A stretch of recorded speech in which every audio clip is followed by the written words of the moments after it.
Bonjour, bienvenue à toi aujourd'hui. Je pense qu'aujourd'hui, on va avoir une petite rencontre fraternelle toute simple. Parce que j'ai lu beaucoup vos commentaires sur YouTube particulièrement et je me disais, il est l'heure de répondre à certaines questions. Une question que j'ai eue hier ou avant-hier par rapport, c'est Madame Irène qui me demandait ça, elle me parlait du message de la mission de suppléance, puis elle me demandait s'il y a quelque chose d'écrit.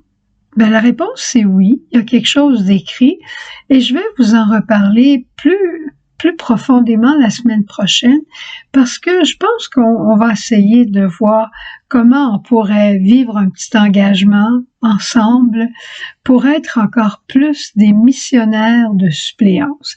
Mais je vais t'en reparler de ça la semaine prochaine, puis j'enverrai le document à ceux et celles que ça intéresse.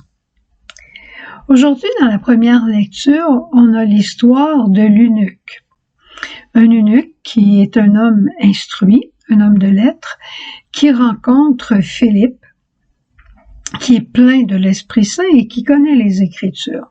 Et il voit l'eunuque en train de faire la lecture du livre d'Isaïe et qui lui dit « Est-ce que tu comprends ce que tu es en train de lire? » Et l'eunuque lui dit « Comment tu veux que je comprenne si personne ne m'explique? » C'est du bon sens. Alors, Philippe, rempli de l'Esprit, a commencé à lui expliquer l'Écriture.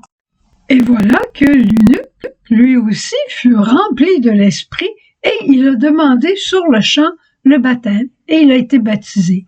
Tu vois, c'est simple, hein? Dieu veut se donner. Eh bien, j'ai vécu une expérience un peu similaire à celle-là au téléphone, pas plus tard que cet après-midi, avec une personne que j'aime beaucoup, beaucoup, beaucoup, que j'affectionne, que j'admire et que je respecte.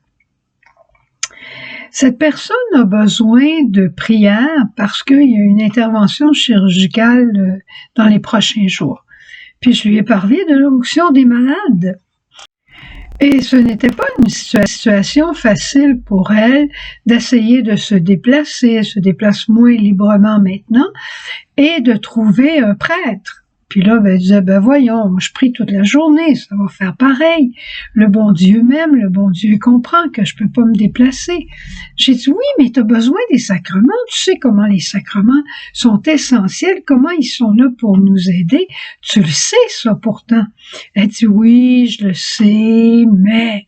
Elle me faisait penser à l'eunuque qui avait besoin de quelqu'un pour lui expliquer. Alors, tu comprends que j'ai pris toute ma verve, puis j'ai commencé à lui parler de la puissance de l'onction des malades, puis elle a dit, mais tu sais, Suzanne, il n'y a pas beaucoup de prêtres, c'est facile pour vous autres. Et bien, comme moi, je ne sais pas si facile que ça.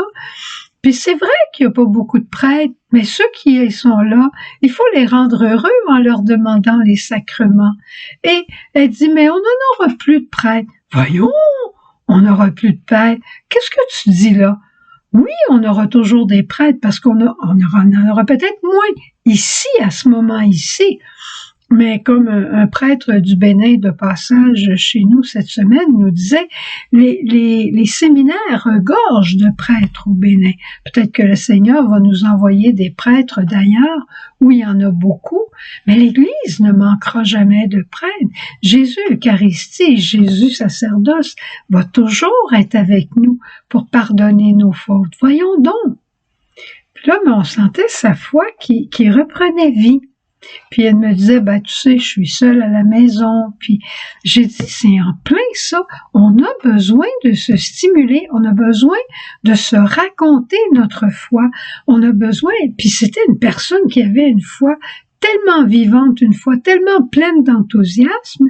C'est pas qu'elle a plus de foi, mais sa foi avait besoin d'être réenflammée. Tu sais, comme un feu, là, quand ça baisse, puis il faut faire du vent à côté, là, c'était ça qu'elle avait besoin. Un petit coup de l'Esprit Saint. Elle À table ce midi, pas plus tard que ce midi, j'étais assise avec un charmant couple et on parlait des merveilles du Seigneur. Et justement, cette dame, elle me disait qu'elle venait toujours demander l'onction des malades avant qu'elle ait un examen, je pense une colonoscopie, une histoire assez compliquée dans son cas à elle.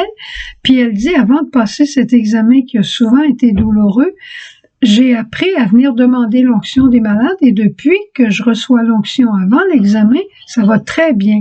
Ben, je trouvais ça extraordinaire. Et son mari a raconté, il dit, moi, je prenais un antibiotique que je devais prendre pour une infection sérieuse. Puis il dit, il y avait 8 effets secondaires, puis je les avais tous, dont celui de plus vouloir manger. Il dit, mon épouse faisait à manger, puis j'allais au sol, j'étais pas capable d'endurer l'odeur de la nourriture.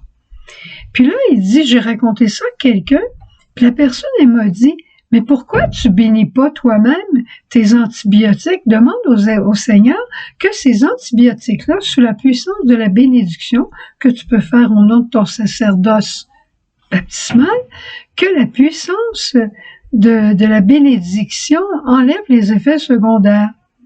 Eh bien, il dit, je l'ai fait.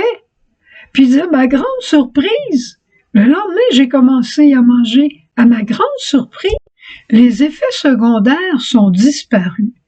Alors tu vois, le Seigneur est avec nous. Le Seigneur est avec nous pour nous aider. Il a tout mis pour que nous puissions arriver ensemble au bout du chemin, mais on a besoin de raviver notre foi dans les sacrements et les sacramentaux aussi. Alors, dans les prochaines semaines, là, je suis en train d'essayer de penser comment on pourrait revenir à la base de notre foi, les choses de base, la place des sacrements, des sacramentaux, qu'est-ce que l'un produit, qu'est-ce que l'autre. Tu te souviens, on les a fait à un moment donné, en séminaire, il y a 2 ans, je pense, quand j'étais à Capcha, le mardi ou le jeudi soir, je me souviens pas, mais on a fait les 7 sacrements. Je vais réfléchir, peut-être que je les remettrai en ligne, ça pourrait toujours t'aider, ça nous fait toujours du bien, et ça me rappelle, et je termine avec ça, quand j'ai rencontré la 2e fois le pape Jean-Paul II dans sa bibliothèque privée, je l'ai remercié de nous avoir donné le catéchisme qui venait tout juste de sortir à ce moment-là. Et il m'a dit, est-ce que vous l'avez tout lu? Je partais à rire, j'ai dit non, je l'ai pas tout lu.